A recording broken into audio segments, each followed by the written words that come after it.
Davis Love III won 21 PGA Tour events, including the 1997 PGA Championship. That was also the last time a golfer won a major championship with a wooden-headed driver. Now, Love exemplified a classic power swing that was so easy on his body, he was able to win at the age of 51, making him third on that list behind Sam Snead and Art Wall. And Love could just flat out smash it. He was his generation's version of John Daly, Bubba Watson, or Bryson DeChambeau. So right after this, let's take a look into this classic power swing. I'd like to point out a couple of things that I think are really going to help you hit the ball farther too.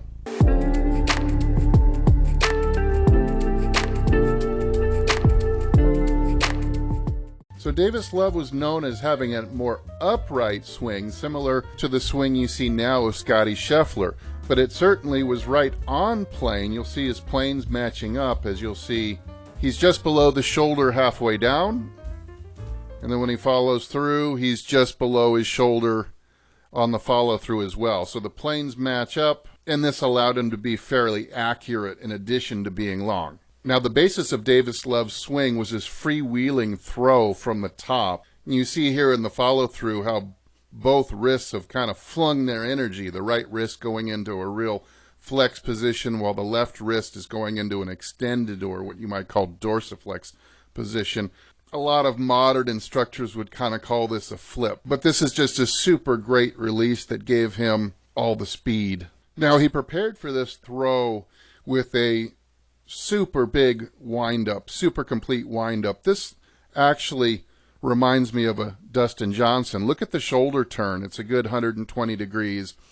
Left arm at 12 o'clock. And, of course, look at the space between the rear shoulder and the hands. I mean, it's got to be 15 inches at least.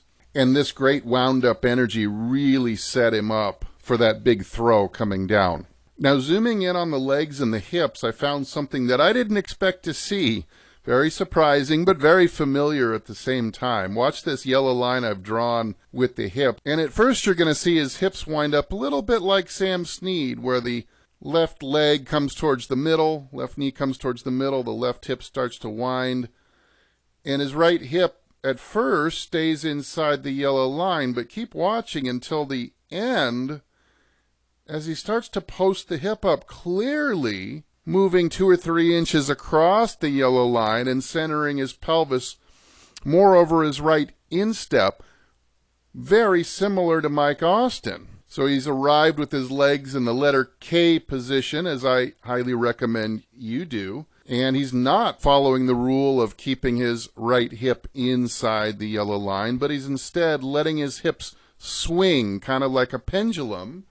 And this is helping wind up a greater amount of mass behind the ball that he can step down into his left heel, produce a lot of ground force, and that's going to set him up for that freewheeling big throw coming down through the ball. So the basics of a classic power swing that you should be copying if you want to hit the ball long and straight too would be the long, wide wind up. And if you're older and you're having a hard time with your flexibility, I don't think you should give up on that and just resign yourself to having a short, narrow swing. I think you should fight that age, and you should keep striving to have a longer, wider golf swing. Maybe you're not going to copy what 22 or 23-year-old Davis Love is doing here, but we can always improve.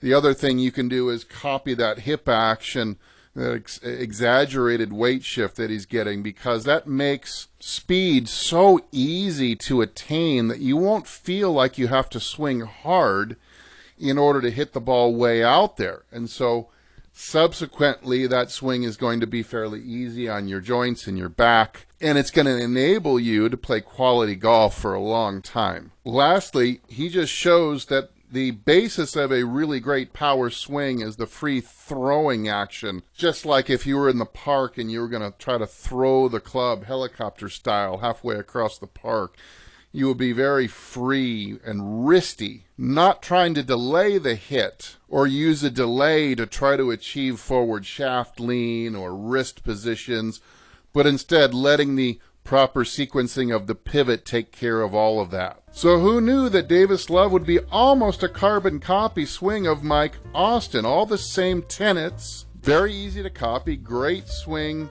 to hit the ball a long way for a long time. Hey, thanks for watching. I hope you got a couple of good tips out of this by watching Davis Love. I'm Steve, and as usual, hey, I'll either see you in the next video or I'll see you longer and straighter down the fairway.